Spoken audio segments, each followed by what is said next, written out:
Very good afternoon, sir.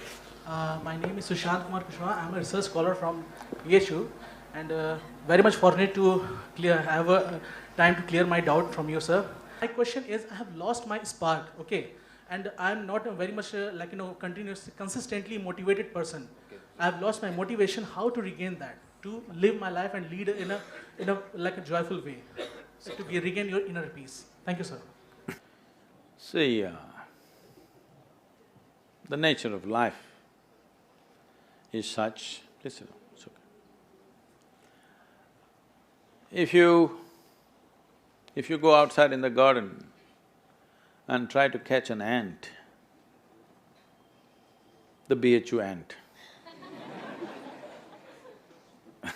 who is born here, who's grown up here and probably he'll die here, that BHU ant, if you try to catch him, he'll say, okay, to hell with my life, okay, crush me if you want. Is it so? He'll do everything to protect himself. He values his life, isn't it? Very much or no? Tiny little creature that we may not even notice, we may step on him without even seeing him, unfortunately. But he values his life immensely. Does he or no? He's got spark. But you, a human being, at least on this planet, you're the peak of evolution, physiologically at least. Yes?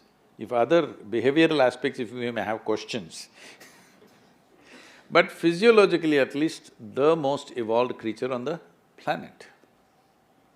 What the most evolved creature on the planet means is, it has the most complex neurological system and it has the highest level of cerebral capability. That means you can think, you can remember, you have memory. You have a very vivid sense of memory and a fantastic sense of imagination. An ant doesn't have such a vivid sense of memory, nor does he have any great imagination. He has some. But he has a presence of mind about the life that he is living.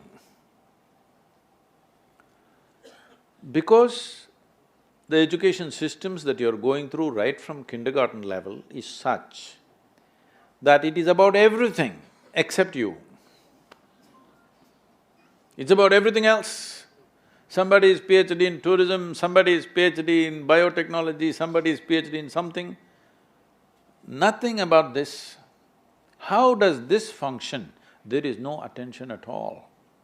A human being functions. You have a Kala Bhairava temple here. What this means is, a human being exists in three times.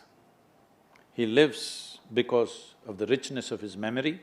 How rich is your memory determines what you will do and what you will not do right now, isn't it so? So memory is important, the present experience is important, and how vivid is your imagination for tomorrow is very important. Right now the problem is, these things have all gotten mixed up because discipline of faculty has simply not come. Nothing has been taught to our children that there needs to be… Discipline means people think English kind of discipline, walking like this like idiots. Discipline of faculty is not there. Because of this, your own mind turns against you. What happened 10 years ago, you still suffer? Hello?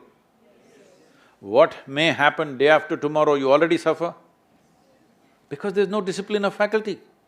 You don't know how to use your memory, you don't know how to use your imagination. Your memory makes you suffer, your imagination makes you suffer, and you think you're suffering your life. You are not suffering your life, you're only suffering the two greatest faculties of being human, vivid sense of memory and a fantastic sense of imagination, isn't it so?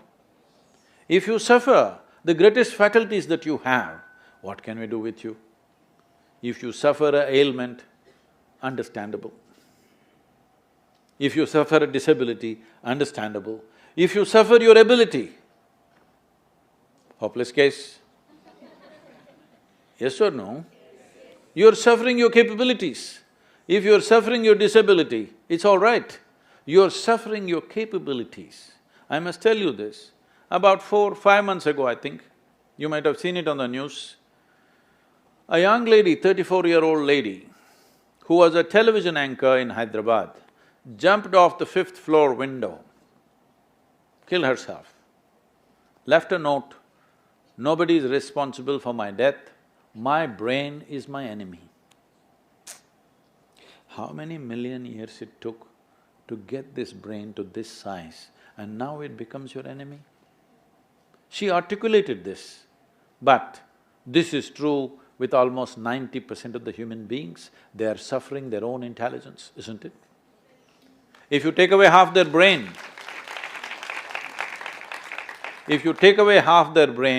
they will be peaceful. Yes.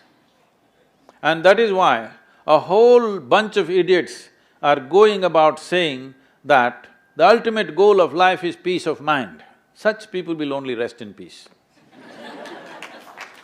Now you, young man, university life, if somebody is not keying you up all the time, it could become too easy, you know. Even I remember, when I went to the university, most of the time we were in the canteen or in the garden. The easiest part of my life was university. I think… I know nobody's going to like it but I think this university time must be shortened unless somebody is producing something brilliant. They must be chucked out within 3 to 4 years' time, everybody. If they're doing something very focused and very intense, they must stay. Otherwise, see, this is all I'm telling all of you young people. Do whatever the hell you want in your life, but you must be intensely focused on something. If you're not investing in anything, your life, it will just go waste.